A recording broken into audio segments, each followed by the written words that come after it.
बिस्मिल्लाहिर्रहमानिर्रहीम। Dear students, इस video से कबल हमने पढ़ा था म्यूचुअल इंडक्शन के बारे में। अब इस वीडियो के अंदर हम डिस्कस करेंगे ट्रांसफार्मर। दरअसल ट्रांसफार्मर भी म्यूचुअल इंडक्शन की एक एप्लीकेशन है, यानी म्यूचुअल इंडक्शन पर चलने वाला जो डिवाइस है उसका नाम ट्रांसफार्मर है। सबसे पहले हम डिस्कस करेंगे कि ट्रांसफार्मर एज अ डिवाइस क्या है, ट्रांसफार्मर जो है वो वर्क किस तरह करता है, ट्रांसफार्मर किन किन कंपोनेंट्स का बना होता है। फिर हम लास्ट में डिस्कस करेंगे कि ट्रांसफार्मर का जो फार्मूला है वो हम कैसे ड्राइव कर सकते हैं आसान तरीके से और आसान लफ्जों में। तो ये सब चीजें इस वीडियो के अंदर हम आसानी के साथ डिस्कस करेंगे। अगर आप हमारे चैनल पर न्यू हैं या काफी टाइम से देख रहे हैं और आपने अभी तक सब्सक्राइब नहीं किया तो आप सब्सक्राइब कर दें, या दूसरे दोस्तों के साथ आपने हमें रिकमेंड नहीं किया तो हमें जरूर रिकमेंड करें और उन दोस्तों को के साथ आप लिंक शेयर करें, उनको वर्बली आप कहें ताकि वो भी आपकी तरह सही नमूने से चीजें सीख सकें। तो सबसे पहले हम चलते हैं कि हमारे पास जो ट्रांसफार्मर है वो क्या है। अब ट्रांसफार्मर हमारे पास एक ऐसी डिवाइस है जो कि इलेक्ट्रिकल एनर्जी को ट्रांसफर करती है। ट्रांसफार्मर जिस तरह इसका नाम है वैसे ही इसका काम है कि इसका काम यह है कि वो एनर्जी को करे ट्रांसफर। अब एनर्जी को ट्रांसफर तो दूसरी चीजें भी करती हैं, बैटरी भी करती है, लेकिन बैटरी का एनर्जी ट्रांसफर करने का तरीका अलग है, ट्रांसफार्मर का एनर्जी ट्रांसफर करने का तरीका अलग है। अलग कैसे है वो यहां पर समझे। ट्रांसफार्मर जो है वो एनर्जी को ट्रांसफर करेगा एक कॉइल से दूसरी कॉइल में या एक सर्किट से दूसरे सर्किट में without the physical contact between the circuits. अगर एक सर्किट ये है, दूसरा सर्किट ये है, ट्रांसफार्मर क्या करेगा, इस सर्किट से ट्रांसफर करेगा अपना इलेक्ट्रिकल पावर इस सर्किट तक, सारा का सारा पावर ट्रांसफर करेगा, लेकिन उनके दरमियान कोई भी फिजिकल कांटेक्ट ना होगा।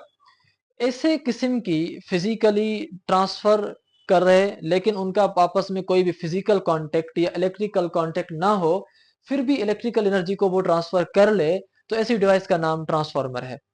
अब ये किस तरह कर पाता है, ये कर पाता है, हमने इससे कबल वाला जो वीडियो पढ़ा था उस प्रोसेस के मदद से जिसका नाम था म्यूचुअल इंडक्शन। अब हम इसको डिटेल में भी पढ़ेंगे कि ये सारा काम कैसे होता है और ये सब चीजें कैसे होती हैं ट्रांसफार्मर में। उनको पढ़ने से पहले और इस डेफिनेशन को प्रैक्टिकली साबित करने से पहले हम कुछ चीजें और भी यहाँ समझ लेते हैं, ताकि हमें वो बाद वाली चीजें समझने के बाद ये चीजें भूल ना जाए। पहली चीज ये है कि ट्रांसफार्मर जो है या तो अपना वोल्टेज डिक्रीज करके देता है, यानी अगर यहाँ पर 220 वोल्टेज होगा तो वो यहाँ पर 12 वोल्टेज करके देगा। दूसरी कंडीशन में अगर यहाँ पर 12 वोल्टेज होगा तो वो यहाँ पर 220 या 200 वोल्टेज करके देगा। मतलब कि या तो वो वोल्टेज को बढ़ाएगा या तो वो वोल्टेज को कम करेगा। इसी वजह से हमने कहा कि transformer either increases the voltage और डिक्रीजेस द वोल्टेज। ऐसा ट्रांसफार्मर जो वोल्टेज को आउटपुट पर कम करके दे, हम ऐसे ट्रांसफार्मर को कहेंगे स्टेप डाउन। और ऐसा ट्रांसफार्मर जिसको इनपुट तो हम ज्यादा दें मगर आउटपुट पर हमें वोल्टेज वो कम दे, तो ऐसे ट्रांसफार्मर को हम स्टेप डाउन कहेंगे। अब ये दोनों टाइप्स भी हम पढ़ेंगे नेक्स्ट वीडियो के अंदर, जो कि हमने यहाँ पर लिखा है, वहां पर हमने इनको डिटेल के साथ पढ़ेंगे। दूसरी चीज ये कि जब ये दोनों चीजें आपस में करता है, यानी या तो वोल्टेज कम करता है या तो वोल्टेज को बढ़ाता है, इन दोनों चीजों को करते वक्त ट्रांसफार्मर अपना जो पावर है उसमें कोई भी तब्दीली नहीं लाता। जो उसका पावर इनपुट पर होता है वही पावर वो आउटपुट पर देता है, यानी ट्रांसफार्मर आउटपुट पर कोई समझौता नहीं करता। हाँ, ऐसे कर सकता है कि अगर इनपुट पर 220 वोल्टेज है तो आउटपुट पर आपको 12 वोल्टेज दे, मगर ऐसे नहीं हो सकता कि यहाँ पर 12 वाट पावर हो और यहाँ पर वो कम दे, यहाँ पर भी वो 12 वाट पावर देगा। पावर जैसा उसका इनपुट पर होगा वैसा ही वो आउटपुट पर देगा, पावर के अंदर वो कोई भी कमी नहीं करेगा। यही तो ट्रांसफार्मर की खासियत है जिसकी वजह से वो हर जगह पर इस्तेमाल होता है। उसके बाद तीसरी चीज हम यहाँ पर ये पढ़ रहे हैं कि जो ट्रांसफार्मर है ये पावर को किस तरह सेम रखता है, हालांकि वो वोल्टेज को कम नीचे भी कर रहा है। अब ये चीजें हम पढ़ेंगे भी, लेकिन यहां मैं आपको शॉर्ट में समझा दूं कि भाई पावर का जो फार्मूला है वो है वी आई। अगर पावर आपका बराबर है 12 वोल्टेज के, इसका मतलब ये कि या उसका जो पावर है वो है 6 वाट, यानी करंट आपका 3 एम्पेयर है और वोल्टेज जो है वो उसका कितना है, 2 वोल्टेज है। अब यहाँ पर ये जो वोल्टेज है वो 2 है और यहाँ पर जो करंट है वो 3 है। ये क्या करेगा कि वोल्टेज को 2 से 3 कर देगा इधर, और करंट को इधर जो है वो 2 कर देगा। तो नतीजे में 2 इंटू 3 इधर भी 6 आएगा, 2 इंटू 3 इधर भी 6 आएगा। तो या फिर ये करेगा कि वो वोल्टेज को 3 कर देगा और करंट को 2 कर देगा। तो ओवरऑल जो ये पावर को रखेगा वो सेम रखेगा। यानी जब वोल्टेज को वो 2 से 3 करेगा तो वो करंट को 3 से 2 कर देगा। इन द सेम वे अगर वो वोल्टेज को 3 से 2 कर देगा तो करंट को वो 2 से जो है वो 3 करेगा। यानी कि वो उन दोनों के दरमियान वो इंटरेक्शन करेगा। अगर वोल्टेज को वो बढ़ाएगा तो करंट को कम करेगा, अगर वो वोल्टेज को कम करेगा तो फिर वो करंट को बढ़ाएगा, ताकि वो ओवरऑल पावर को रख सके बराबर। इस तरीके से वो बराबर रखता है पावर को। अब दूसरी चीज ये कि ट्रांसफार्मर पावर को भी सेम रखता है। और ट्रांसफार्मर जो है, जो ट्रांसफार्मर को एसी सप्लाई दी जाती है इनपुट पर, उस एसी सप्लाई की जो फ्रीक्वेंसी होती है वो उसको भी बराबर वैसा का वैसा रखता है। यानी अगर पावर सप्लाई की पाकिस्तान के अंदर फ्रीक्वेंसी 40 हर्ट्ज है या 50 हर्ट्ज है, तो जितनी फ्रीक्वेंसी इनपुट पर होगी उतनी ही जो इलेक्ट्रिसिटी की फ्रीक्वेंसी है वो उसको आउटपुट पर देगा ट्रांसफार्मर। ये दूसरी खासियत है ट्रांसफार्मर की सेम रखने की। उसके बाद हम ये पढ़ते हैं कि ये जो ट्रांसफार्मर है ये हमारा जिस प्रिंसिपल पर काम करता है वो है म्यूचुअल इंडक्शन। अब ये इंतहाई अहम है, ये बार बार चीजें आती हैं कि ट्रांसफार्मर का जो वर्किंग प्रिंसिपल है, जिस प्रिंसिपल पर, जिस उसूल पर ट्रांसफार्मर इतना सा काम करता है, वो उसूल है म्यूचुअल इंडक्शन का। अब ये म्यूचुअल इंडक्शन का उसूल कैसे इसके अंदर है, अगर आपने हमारा इससे कबल वाला लेक्चर 11 जो है आपने समझा है, तो उसके अंदर हमने म्यूचुअल इंडक्शन को समझाया है। वो आप यहाँ भी सही नमूने से समझ लेंगे कि म्यूचुअल इंडक्शन आखिर किस तरह होती है और ये किस तरह इसके प्रिंसिपल पर वर्क करता है। ये थी इसकी जनरल जो इंट्रोडक्शन है। अब हम चलते हैं कि जो आपके पास कंस्ट्रक्शन है ट्रांसफार्मर की वो हम कैसे करें। अगर हमें ट्रांसफार्मर बनाना हो या ट्रांसफार्मर अगर बना हुआ होता है तो कौन कौन से बुनियादी कंपोनेंट्स का बना होता है, ये चीजें हम इस वीडियो के अंदर अभी के लिए कर देते हैं। सबसे पहले ट्रांसफार्मर हमारे पास जो है उसके कुछ मेन कंपोनेंट्स हैं, दूसरे भी जरूर हैं मगर हम पढ़ेंगे मेन कंपोनेंट्स। सबसे पहला कंपोनेंट ट्रांसफार्मर का है कि भाई ट्रांसफार्मर का पास एक होती है प्राइमरी कॉइल, ट्रांसफार्मर के पास दूसरी होती है सेकेंडरी कॉइल, ट्रांसफार्मर के पास तीसरा होता है कोर, जिस कोर के साथ प्राइमरी कॉइल और सेकेंडरी कॉइल अटैच होती है। ये कोर इलेक्ट्रिकली कंडक्टिव नहीं होता। यानी कि आप ऐसे नहीं कहेंगे कि ये कॉइल इस कॉइल के साथ इसके थ्रू अटैच है। आप ऐसे ही समझें कि ये जैसे लकड़ी का बना हुआ है। अगर लकड़ी का बना हुआ है तो ये कॉइल है ये कॉइल आपस में टच में होएगा, नहीं हुए। इन द सेम वे अगर ये मैग्नेट का बना हुआ होगा तो मैग्नेट भी कोई कंडक्टिव तो नहीं है, तो मैग्नेट भी इस कॉइल को और इस कॉइल को इंसुलेट करता है, यानी उनके दरमियान इंसुलेट करके रखता है। तीसरा हो गया आपके पास कोर। चौथा है इंसुलेशन। इंसुलेशन क्या होती है, वो होती है इन दोनों के बीच में। अब वो ऑयल हो सकता है, ट्रांसफार्मर में तेल पड़ता है ना, वो इंसुलेशन के तौर पर भी काम करता है, या बीच में कोई पेपर हो सकता है, या बीच में परमीएबिलिटी या फ्री स्पेस है, या बीच में परमीएबिलिटी है, या बीच में एयर है, या बीच में कुछ भी है, बहरहाल मतलब बीच में इंसुलेशन होगी। तो चार चीजें हो गई कि भाई इन दो कॉइल्स हो और दो कॉइल्स के दरमियान इंसुलेशन हो, दो कॉइल जिसके साथ अटैच हो वो कोर। बस यहाँ तक चीजें क्लियर हो गई। अब ये कोर किन चीजों का बना होता है, ये हमने पिछले वीडियोस के अंदर पढ़ाया था कि लेमिनेटेड कोर्स जो होते हैं वो किस तरह बने होते हैं, वो हम ऑलरेडी डिस्कस करके आए हैं। अब हमारे पास जो प्राइमरी कॉइल है, प्राइमरी कॉइल के साथ हमेशा इनपुट वोल्टेज अटैच होता है। भाई जहां से बिजली आती है, वो बिजली जो आती है वो अटैच हम करते हैं प्राइमरी कॉइल के साथ। आपके घर के अंदर जो बिजली आती है वो सेकेंडरी कॉइल से अंदर आती है। तो सबसे पहले ट्रांसफार्मर में जो इनपुट वोल्टेज आता है वो प्राइमरी कॉइल पर आता है। इसी वजह से हमने लिखा था primary coil is attached with the input voltage source VP. अब ये आपके पास अगर वोल्ट ट्रांसफार्मर एसी का है तो आप वीपीएस दे देंगे, अगर ट्रांसफार्मर डीसी का होगा तो हम इसको ऐसे सिंबल्स देंगे कि भाई ये डीसी है, ठीक है। उसके बाद जो आपके पास सेकेंडरी कॉइल है, वो कनेक्ट होती है आउटपुट के साथ। अब अगर आपके पास ट्रांसफार्मर चार्जर में लगा होता है या ट्रांसफार्मर जो आपका बाहर कॉलोनी का लगा होता है, उसकी ये जो सेकेंडरी कॉइल वाली वायर्स होती हैं वो हमारे घर के लोड के साथ कनेक्ट होती हैं या घर के साथ कनेक्ट होती हैं। तो ट्रांसफार्मर के लिए हमारा घर एक किस्म का आउटपुट है, यानी वो हमें आउटपुट वोल्टेज देता है। तो या तो ट्रांसफार्मर का ये जो सेकेंडरी कॉइल है किसी न किसी डिवाइस के साथ अटैच होगा, किसी न किसी लोड के साथ अटैच होगा। यहाँ तक तो चीजें हो गई क्लियर। या जिसको वो ट्रांसफर पावर सप्लाई करना चाहता है वो उसके साथ हम उसको अटैच करेंगे। तीसरा आपके पास था मैग्नेटिक कोर। ये जो ट्रांसफार्मर का कोर है ये मैग्नेटिक कोर होता है, ये मैग्नेट्स का बना होता है, ये परमानेंट मैग्नेट होता है।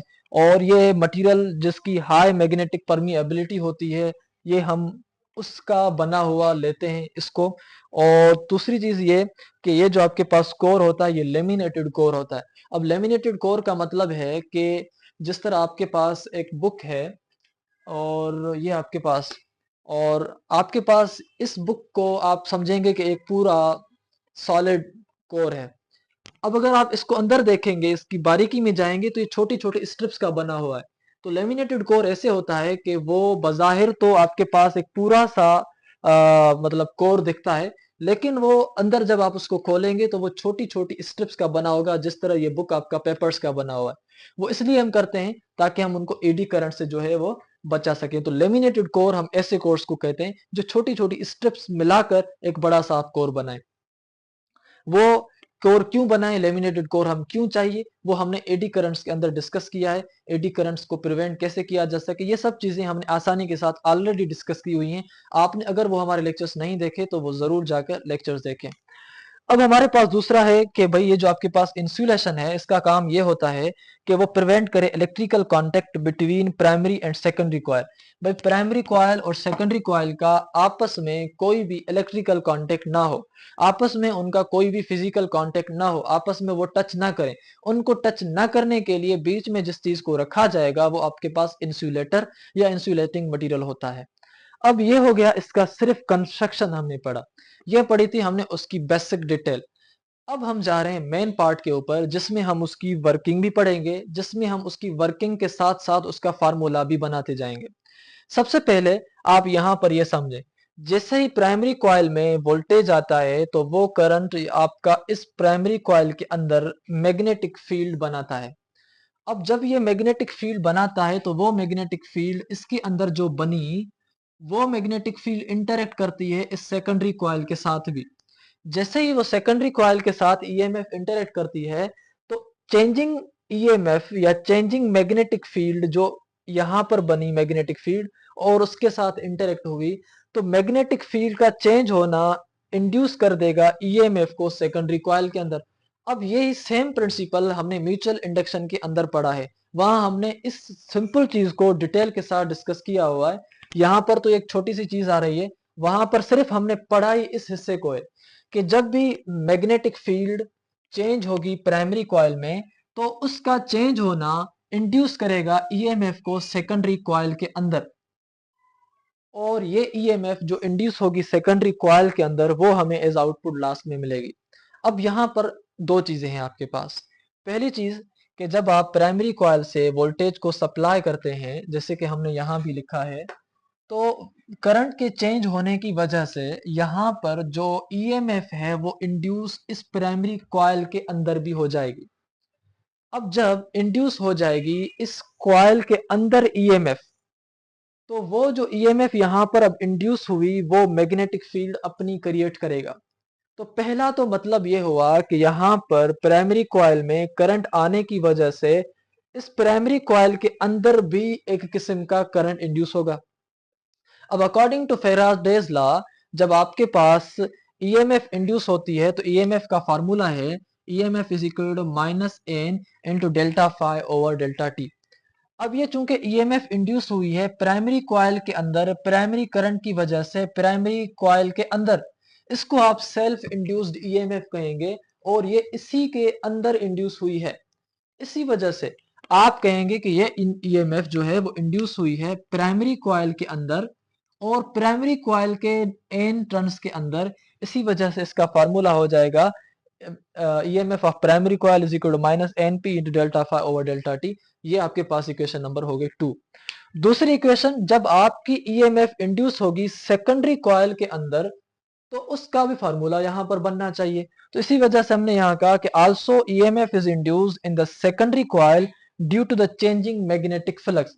जब इसकी मैग्नेटिक फील्ड की लाइंस इसके साथ अटैच होंगी या टच होंगी, तो वो चेंजिंग मैग्नेटिक फ्लक्स इस सेकेंडरी कॉइल के अंदर भी EMF को इंड्यूस करेगा। इसी वजह से जब भी EMF इंड्यूस होती है मैग्नेटिक फील्ड के चेंज होने की वजह से, वहां पर फेराडे लॉ का फार्मूला लगता है। वो फार्मूला है EMF is equal to minus N into delta phi over delta T. अब ये EMF चूंकि सेकेंडरी कॉइल के अंदर डिस्कवर हुई है या इंड्यूस हुई है, इसी वजह से आप लिखेंगे EMF of secondary minus number of turns of secondary into delta phi over delta T. यहां तक ये आपके पास हो गए दो फार्मूले। पहला फार्मूला इस कॉइल का, दूसरा फार्मूला इस कॉइल का। पहली EMF हुई इंड्यूस इसमें, दूसरी EMF हुई इंड्यूस इसमें। अब आप क्या करेंगे, इन दोनों फार्मूलाज को आपस में करेंगे मर्ज, या आपस में इनको मर्ज करने का यहां पर जो तरीका है वो ये है कि डिवाइड करेंगे इक्वेशन 2 को इक्वेशन 1 के साथ।